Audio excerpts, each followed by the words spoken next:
নবম শ্রেণীর বন্ধুরা, কেমন আছো তোমরা? তোমরা তো অনেক ছোট, যার জন্য তোমাদের সামনে ভিডিও প্রেজেন্টেশন করতে হয় জিনিসগুলো বোঝানোর জন্য। আর আজকে আমাদের বিষয়বস্তু হচ্ছে নবম শ্রেণীর ইংলিশ ফর টুডের টেক্সট অ্যানালাইসিস। টেক্সট অ্যানালাইসিসে আরেকটা গুরুত্বপূর্ণ বিষয় হচ্ছে অপিনিয়ন বা মতামত দেয়া। মতামত আমরা সবসময় সব কাজেই দিয়ে যাচ্ছি, জীবনের প্রতিটা ক্ষেত্রেই বা প্রতিদিনই তো আমরা অনেকগুলো মতামত দিই।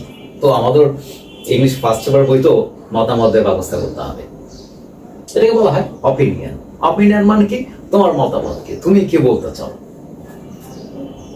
অপিনিয়ন মানে হচ্ছে নিজস্ব মতামত দেয়া। এইটা লেখকের ব্যক্তিগত বিশ্বাস, ধারণা, ইমোশন বা আবেগ প্রকাশ করে।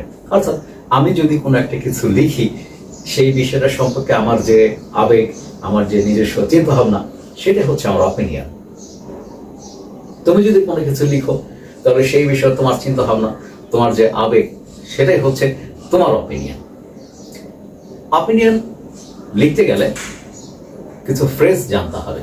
তো আমরা খুব একটা বেশি না, অল্প দু একটা ফ্রেজকে সিলেক্ট করেছি যাতে এগুলো আমরা বারবার ব্যবহার করতে পারি। আই থিঙ্ক দ্যাট, আমি মনে করি, ইন মাই অপিনিয়ন, আমার মতামত অনুযায়ী। আরেকটা বিষয় এখানে জানতে হবে, সেটা হচ্ছে কিছু অ্যাডজেক্টিভস আমাদেরকে জানতে হবে। অ্যাডজেক্টিভস যেটা আমাদেরকে আমাদের মতামত লিখতে হেল্প করবে। অফুল বাংলা মানে হচ্ছে ভয়ানক, অপোজিট হচ্ছে ওয়ান্ডারফুল। ডিলিশিয়াস সুস্বাদু, ডিলিশিয়াসের বিপরীত হচ্ছে ডিসগাস্টিং, যেটা মোটেই সুস্বাদু না। আনফেয়ার অনুচিত, যেটার বিপরীত হচ্ছে ফেয়ার, মানে যেটা উচিত। তো